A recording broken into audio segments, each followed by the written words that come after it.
Hey all.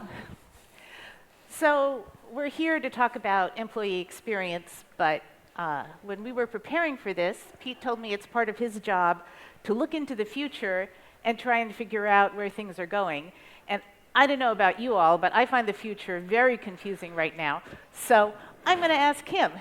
You talk to a lot of experts. You think about this stuff a lot. What can you tell us about what to expect in the next few months and few years?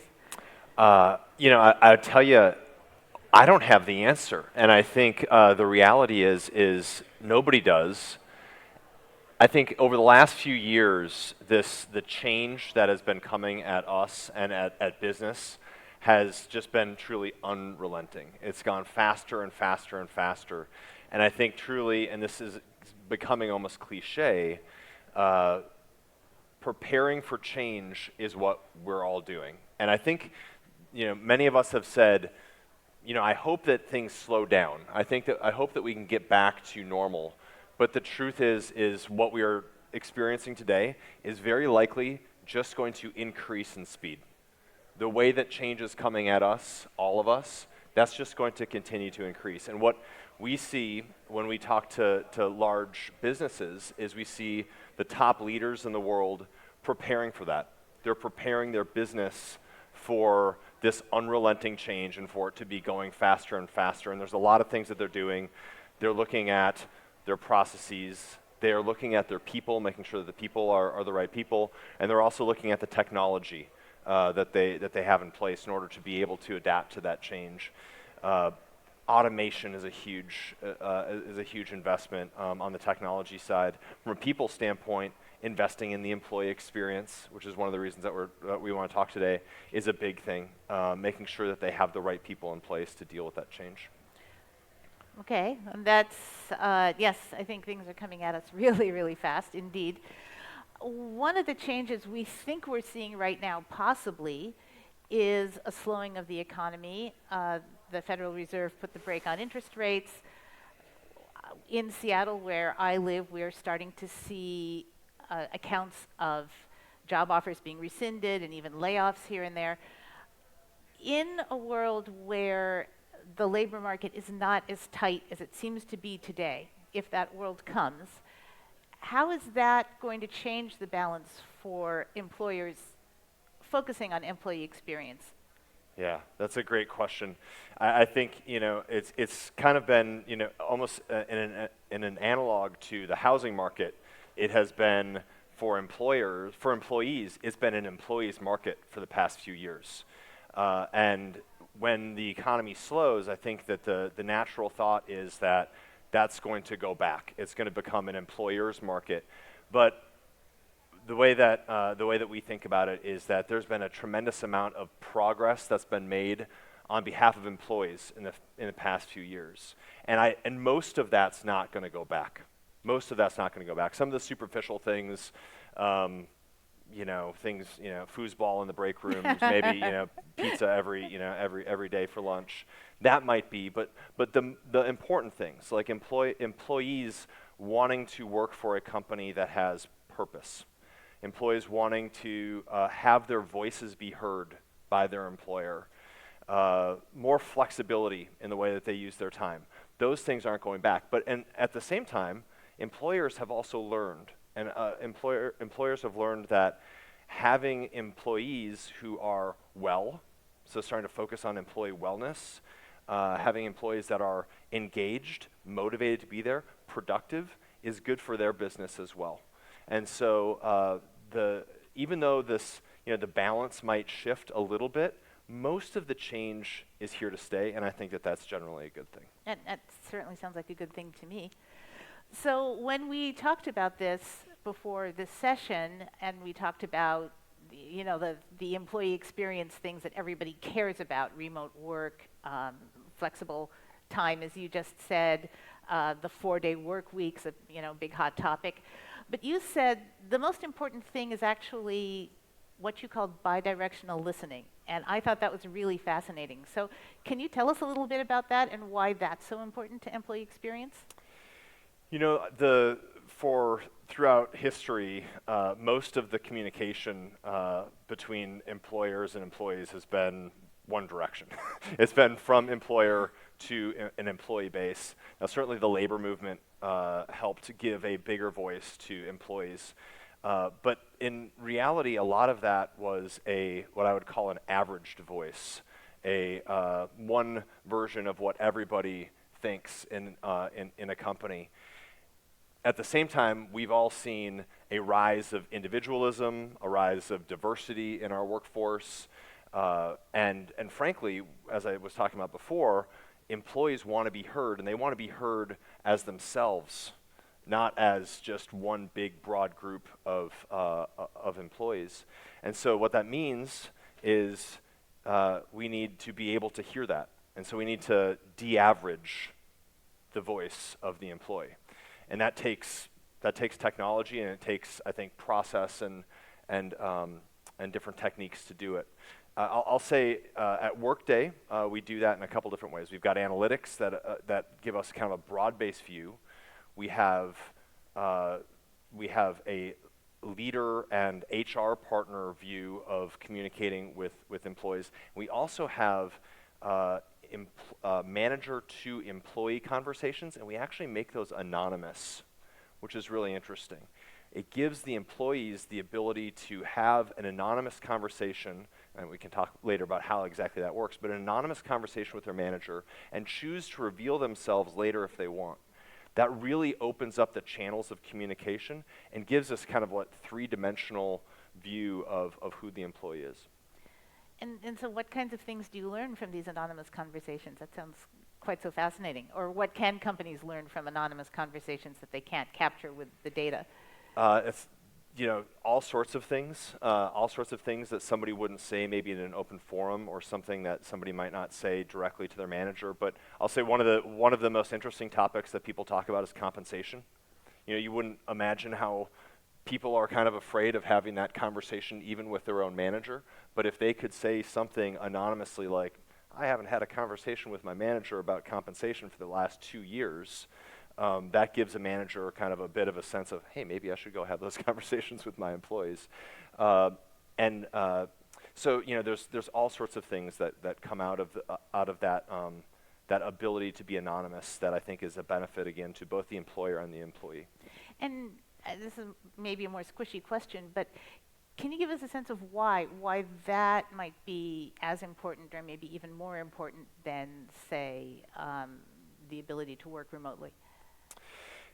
I think ultimately people want to be heard, and they want to feel like they are a person. It's amazing how I told you before, people wanting to work for a company with a purpose, and a purpose that they believe in. Very often that is more important for them than compensation, in fact. And so being heard, feeling heard, having that, like I said, bi-directional conversation, not just one-directional conversation, is incredibly important to employee engagement and retention. Great, okay. We also talked, when we were preparing, we talked a little bit about skills, and you told me something you had learned sort of anecdotally, which is something like 25% of the skills that are valid for a given job change within a year. Yeah. Skills is a really hard target to hit. Tell me a little bit about how employees and employers can deal with the fact that what got you there yesterday isn't going to get you there tomorrow. Right. I think that this is probably one of the most interesting changes that's happening in the world of employment these days. And I think fundamentally the move from a world where employees are judged and hired, retained based upon their resume, to a world where they are evaluated based upon the skills that they have. That is one of the most fundamental changes that's happening right now in the workplace. And all employers need to be thinking about this. Here's to share that idea with you back again. You are, even if you're not changing your job is changing. They went back 7 years ago looking at LinkedIn data, and for the average job, the skills required for the average job changed 25% plus. That means if you're just sitting still in your same job, your job is changing. that has huge implications to employees and employers. Employees have to be out there and constantly reinventing themselves, looking for opportunities to build skills in their career. Employers need to be thinking about how do I not just hire new talent, but how do I reskill my workforce, right? How do I create talent from the people that I have there? And there's lots of other implications as well, but skills is really the new frontier in work. Right, and for employers, I think most employers would tell us these days, probably including yourself, that finding the people who have the skills they need even today, never mind what skills they might need a year from now, is very, very challenging. So in a tight labor market, when the premium on skills is so high and the skills are hard to find, what should employers do?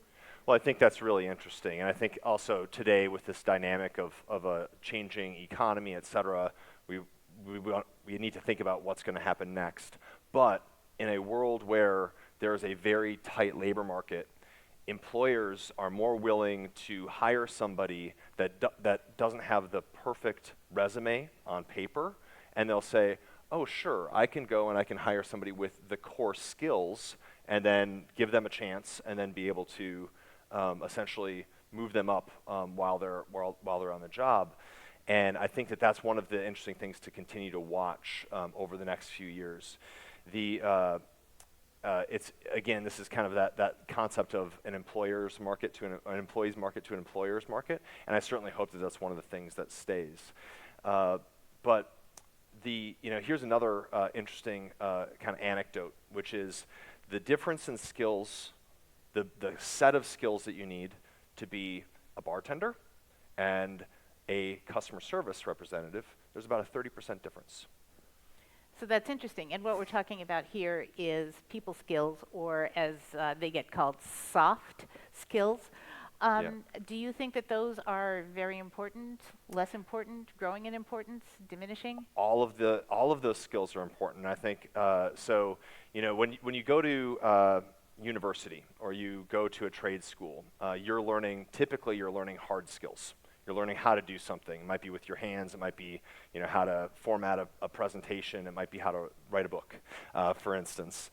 But when you go to work, you're learning different types of skills. You're learning soft skills, how to have interpersonal communications, how to, I think one of the interesting concepts is loyalty, how to have loyalty, and that is actually a soft skill itself that sometimes we judge potential candidates on. Do you think that this person will be loyal?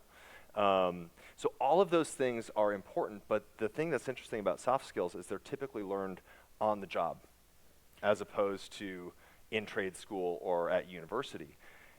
One of the challenges that we've had for the past couple years is that a lot of people haven't been on the job physically.